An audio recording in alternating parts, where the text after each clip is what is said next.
السلام عليكم ورحمة الله وبركاته. اخواتنا حبايبنا ازيكم عاملين ايه؟ يا رب تكونوا بخير. الفيديو ده مقصود لناس من اللي بيشتمونا، الله يسامحكم. هرجع اقول نفس الكلام اللي ضايقكم. يا باشا ما تشتريش حمام من حد ماشي علاج.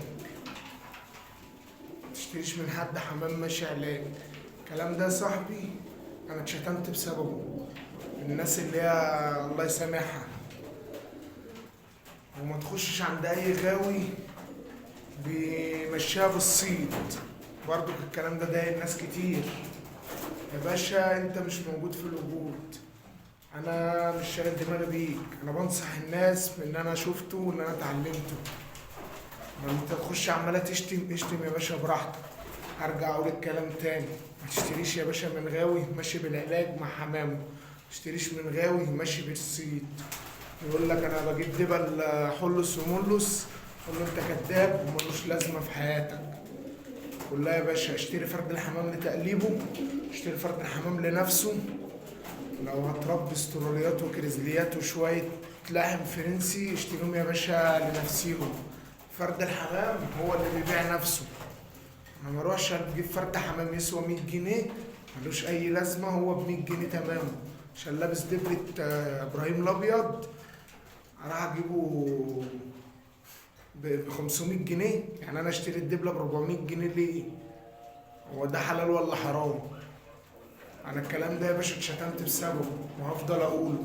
ما بخافش من حد، ما عنديش حد اخاف منه يا باشا. انا ما بخافش من حد. وقعد تفكر لما تخش تشتمني ان انا هبطل الكلام ده. انتوا غواي اونطه، مفيش غاوي فيكوا جدع. كلها شايفه نفسها ان هي ابطال.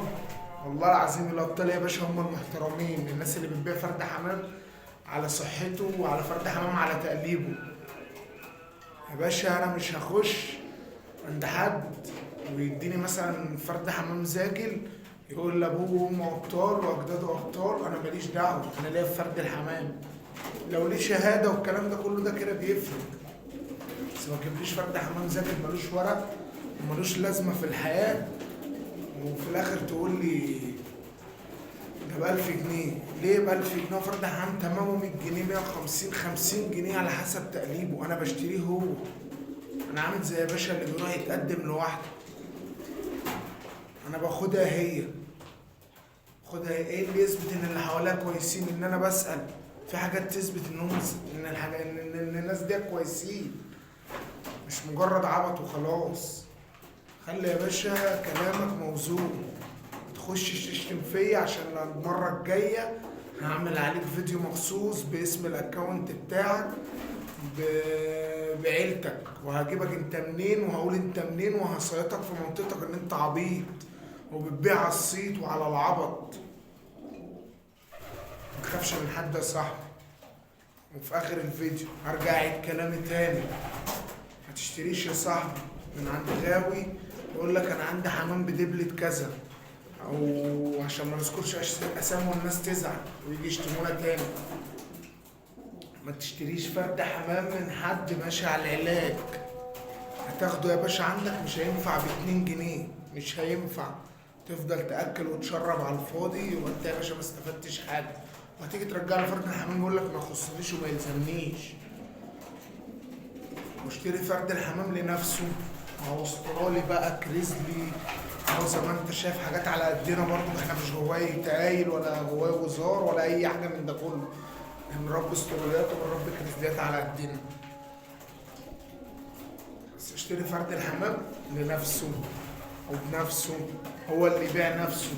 متخليش حد يقول لك ده بدبلة محمد وبدبلة محمود فرد حمام ده ب1000 جنيه عشان خاطر الدبله. لا، الدبله مالهاش لازمه. اشيل الدبله خدها انت ب 400 جنيه دي واديني فرد حمام 400 جنيه. ويا رب تكون الرساله وصلت.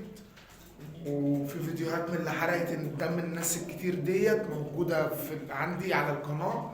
خش يا باشا واتفرج عليها، ولو استفدت بحاجه خش قول لي الله ينور. بس انا مش عايز حاجه من حد ولا فلوس ولا اي حاجه من حد. الله يسهل للجميع.